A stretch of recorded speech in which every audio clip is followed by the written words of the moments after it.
Thanks for staying on the program, everyone. Our attention is turned to Plateau State this morning following the Supreme Court judgment that reversed the position of the Court of Appeal sacking Governor Caleb Muftwang. Former Speaker, I believe, of the Kogi State House of Assembly, Honorable Abdullahi Bello, has called in. I hope I got that designation right. Honorable Bello, good morning. Honorable, are you there? Yes, I'm there. Good morning, my brother. How are you? Terrific. Please go ahead with the contribution. Yes, that Plateau episode is something that I have an interest to put my own contribution onto. All right. Go ahead, please. Go ahead. Yes. In 2015, the PDP was the governing party in Kogi State, led by the then governor, Idris Wada. And when we went to the 2015 general election, the APC that was formed newly then, which I represented then, went into the election, and we got about 3 senators and almost 9 House of Rep members, which I was a beneficiary of that election. I won my election as House of Rep member to represent the people of Okene, Ogumagogo Federal Constituency at National Assembly. And the PDP then went to court, went to tribunal to challenge our election based on party on the ground that our party primary was not properly conducted. We canvassed all this at the state election tribunal, and all our team won, including myself.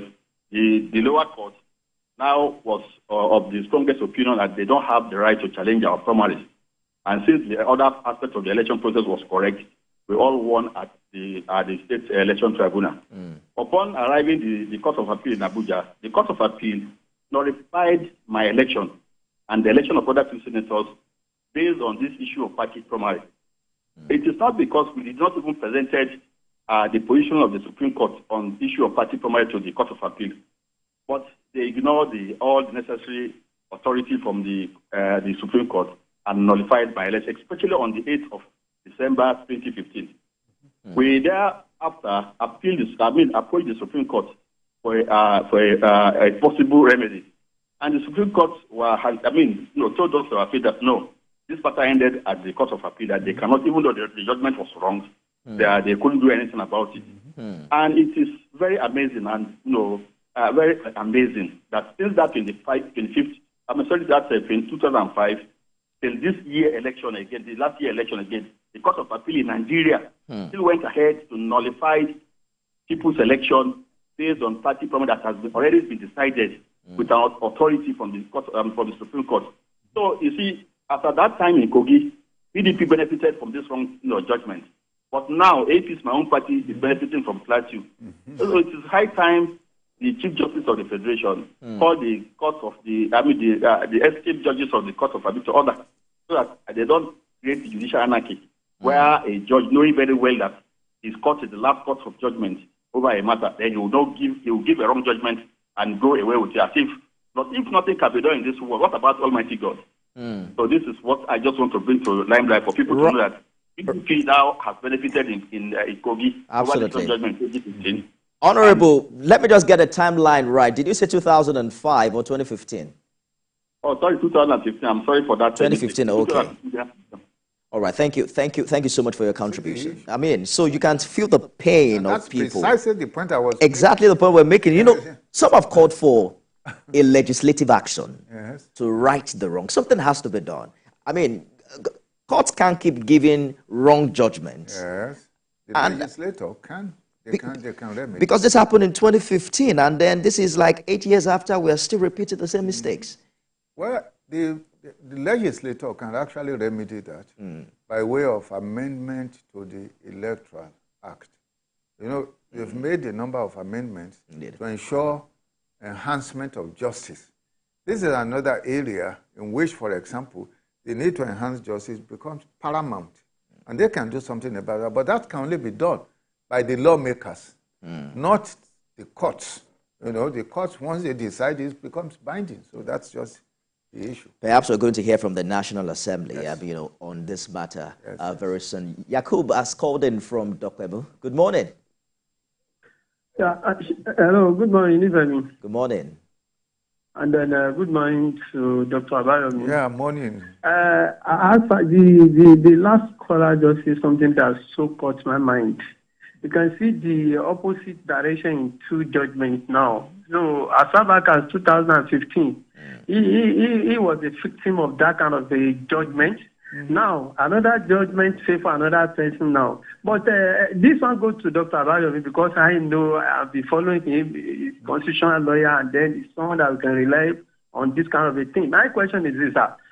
Does it not mean that a political party during the primary election can do whatever they like? Maybe they have some of the leaders in the party have a kind of power accrued to them. They can do whatever they like, or maybe they manipulate the primary election within their party and make sure some people become a flag bearer of the party. And then when the anomalies done, and then nobody have right to challenge that kind of a thing if you are not a member of that party, even though it is so glaring to the people that this thing is not done right in the presence of all people that participated in that very particular primary election. And then at the end of the day, they go into election proper, and then that very particular person won the election. And then the people that are supposed to challenge him within their party, maybe they lack the ability or in terms of resources and all that, they can't take that thing off. And then another person that is not within their party, because that's my own understanding as a layman person here, the other political party know that this is wrong. So this judgment is telling us that those one that is not within their party has no right to challenge that very particular anomaly. So now, some people will not say, okay, yes, let's perpetrate evil within our party. In as much as have upper hand, I can perpetrate this evil and become the flag bearer of the party. And then when the election, nobody can challenge me because it is a pre-election matter. And that is what I understand here. So this is a pre-election matter. Nobody can challenge it except the people that participated in the primary election. So I get your point, Yacob. The people will be continuing. Let's just have the doctor respond quickly. It's important to appreciate the position. Yes. The position is not that it cannot be challenged. Obviously, when you're talking of pre-election, it's largely issue of individual rights. For example, an aspirant can challenge it, but it has to challenge it within a certain period of time. We call it pre-election issues.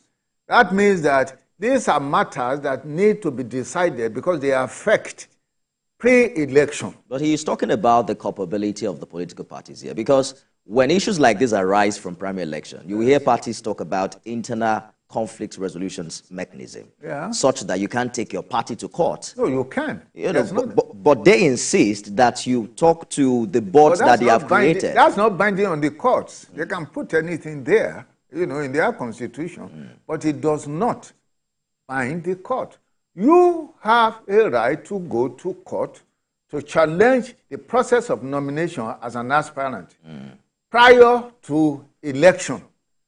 If you are a member of that political party, that's number one. The point the Supreme Court is making is that, look, we have two houses.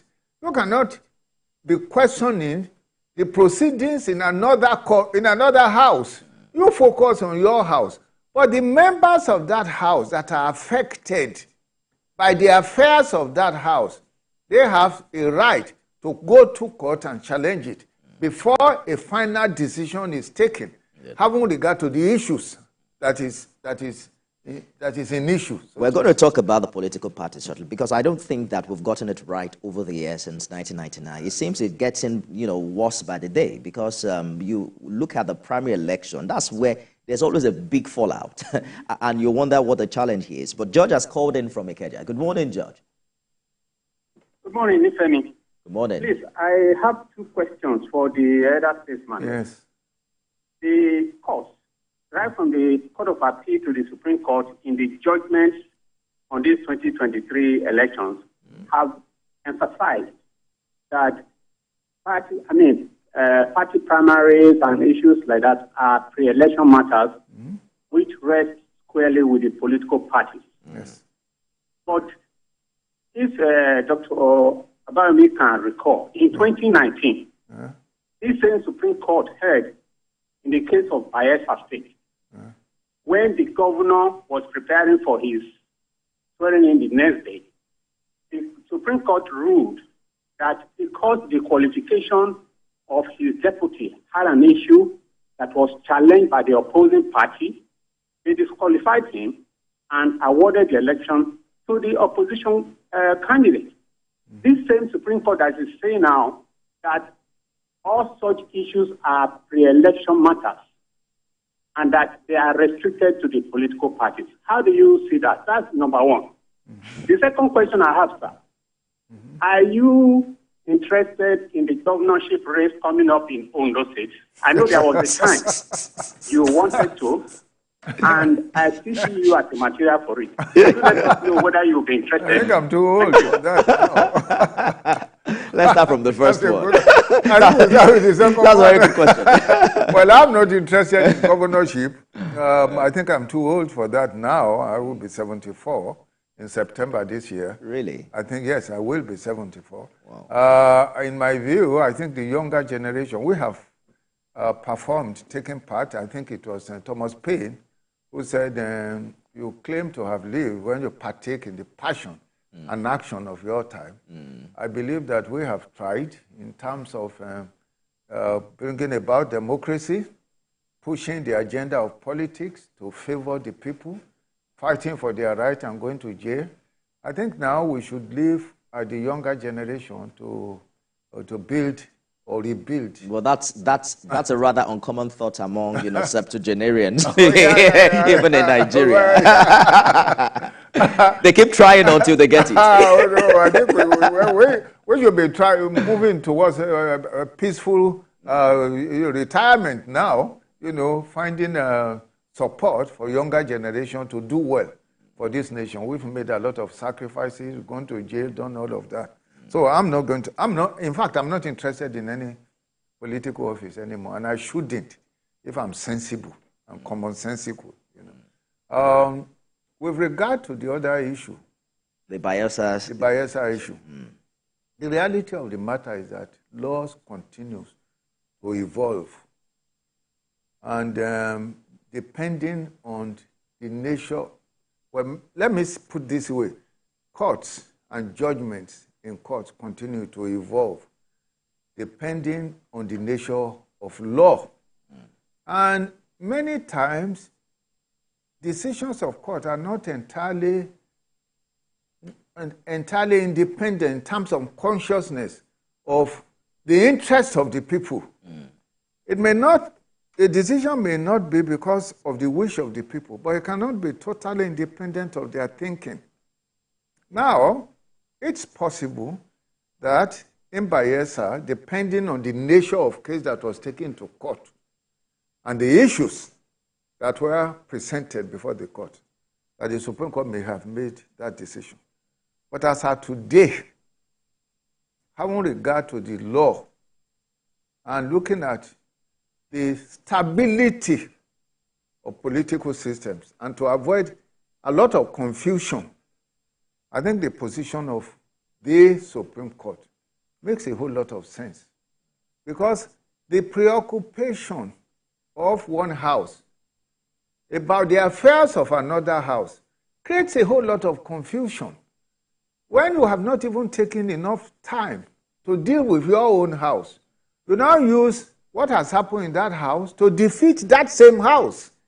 So it seems to me very sensible, the position.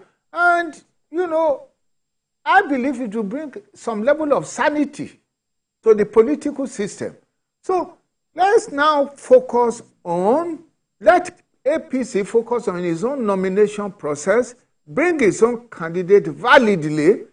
PDP focuses on its own nomination process, bring its own candidate validly, and let the titans, the battle of the titans meet before the people. To my mind, it makes a whole lot of sense. Another primary election is forthcoming now in Edo, and which other state is that? One other state where governorship election will be holding. Yes. And I hope that political parties are paying attention.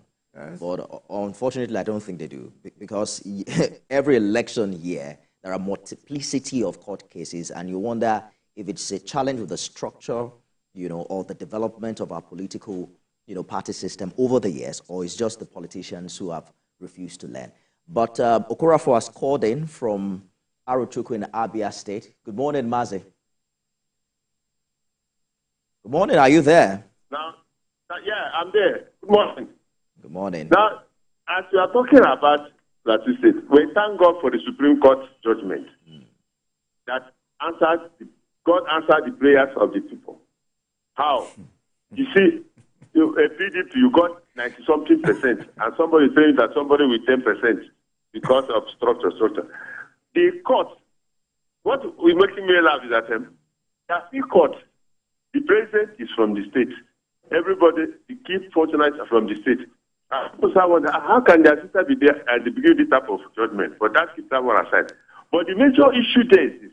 We know about Ngige. At least Ngige was the first man that had a impeachment when he was a governor. Now, we come back to the Plateau we are talking about. January 25th, the House of Assembly are supposed to compare and come back. And watching on television, they are telling us, we saw on the screen there, they say only 8 people are the eligible one. I don't know whether it's the APC or the one that's and this thing is lingering. I think there is need for the people in House of Assembly there in Plateau State to go to court now before it is 25th of January and settle this issue. Because when 25th comes in now, it's likely the speaker they agree to swear in those or inaugurate or will not. So there's a very dicey issue that is on ground now. The governor's issue has been settled. The question now is the House of Assembly. All right. That is what the judiciary to look into it now, whether to review. They said after appeal court, there's no review now. Well, whether they review it, the people that won the election in the House of Assembly, PDP, they were a majority in terms of votes. All right. So I don't know how they are going to handle that issue because I think the network is poor, but you made your point very well, Mazi. Thank you so much for your contribution. Let's talk about moving forward for Plateau, because Plateau has a lot of security challenges. So, you know, we're just being distracted by the Supreme Court. More than 200 people were killed on Christmas Eve in Mango, in Bokhos, and Barakinladi. And throughout 2023, the news from Mango, which is where the governor is from, is a very terrible one. We saw the governor and the APC candidate, you know, exchange a warm handshake at the Supreme Court on Friday. Both of them came from communities that share borders between each other. What do you think must be done moving forward, you know, politically, to ensure that the issues on ground in that state, you know, enjoy more or less like a cohesive front from the leadership, so that the governor is not fighting the political battle on one hand and trying to resolve the issues in the state? I think there will have to be cooperation, serious cooperation between the two parties mainly. I'm talking of PDP and that controls the executive and APC that controls the legislative arm. Yes, it's true that the Supreme Court has returned the governor, but it is an act of law. Let us also remember that, because the governor had been sacked. So he's returned by an act of law, just as the legislative is remade by an act of law. So both of them are beneficiaries of the courts. If they understand that they are tied together by the act of law, whether you like it or you don't like it, then it will make a whole lot of sense in the interest of the people, at least ad interim, to work together in order to achieve the benefits democracy promises, the promises of democracy for the people. That's the only way, the only way that it can be achieved. The governor will have to work with the new legally created House of Assembly, just as the House of Assembly will have to work with the new legally created governorship, you know, in the state.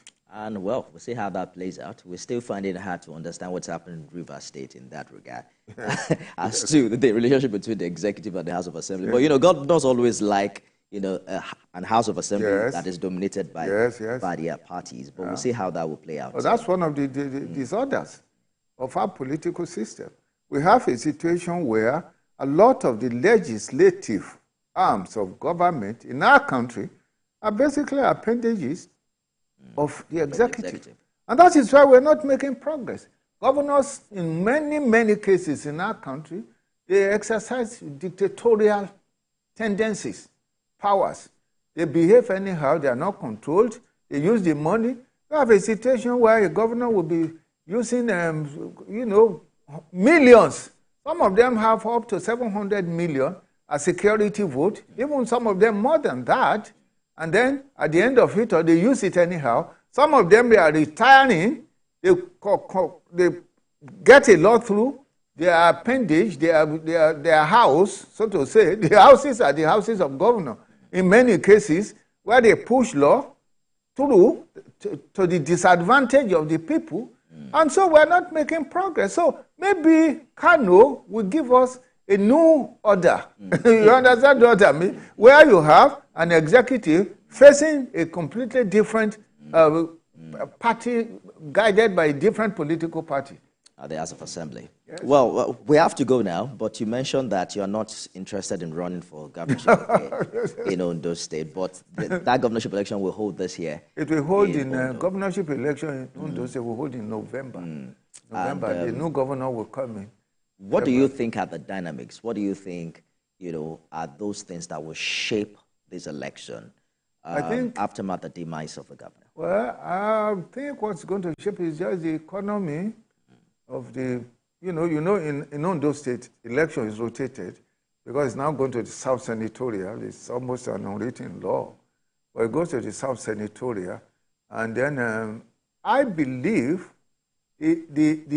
where you come from will have a secondary effect on our election in Ondo State. What you will give to the people, do for the people, achieve for the people. I think it's going to be very significant. How badly damaged would you say the impact of the fallout between the former governor and his deputy have had on the APC? I think that's going to go down. There's really no, I think, misunderstanding, because the reality of the matter is that the late governor, he personally told me his confidence in the present governor. He personally told me. When was that? That was, I had gone to him. Actually, I wanted a female deputy governor. I had gone to him asking that he should make a lady a deputy governor. And he gave me the reasons why he would have to make this present governor his deputy, because according to him, throughout all the struggles, in spite of the fact that he wasn't benefited, he got no benefit from all the struggle and support, he was faithful to him, and he tried, for example, to put him in NDC. It didn't work out. He still remained faithful. That's what he said to me. He wanted to make him a senator. He still remained faithful. That's what he said to me. He said, therefore, regardless of the interest, including my interest to get a woman to be a deputy governor, he will make him the deputy governor. But that was like two years ago. They say a lot has changed. That was but I think many times, having worked with people in power, it's a very lonely and difficult position. Absolutely. Because, I was all around President Obasanjo, as his friend and lawyer. I know the intrigue of power, particularly people around those in power. So a man in power is actually endangered. Absolutely. To a certain extent. So a lot of these problems may have arisen because of what this person says. The interest and all of that. Constitutional lawyer, political affairs analyst, Dr. Tunji Abayomi, is always an amazing experience, talking to you. I hope that we'll enjoy the privilege of talking to you subsequently. That's our show today. I have good news, everyone. The veteran broadcaster, Yori Folari, is resuming tomorrow fondly called Uncle Yori on the show. I'm sure he's well rested now. And he will be back with all of those in-depth interview and top-notch analysis that you know him for. So this is where I hang my boot on the show. I was just starting. Give her the veteran. Yes, a veteran. But definitely, I'll be on the Beyond 100 Day shows by 6 p.m. every weekday. And let's continue the conversation on X, formerly Twitter, at Nifebio Gutoye. Thank you for accompanying everyone. See you again soon.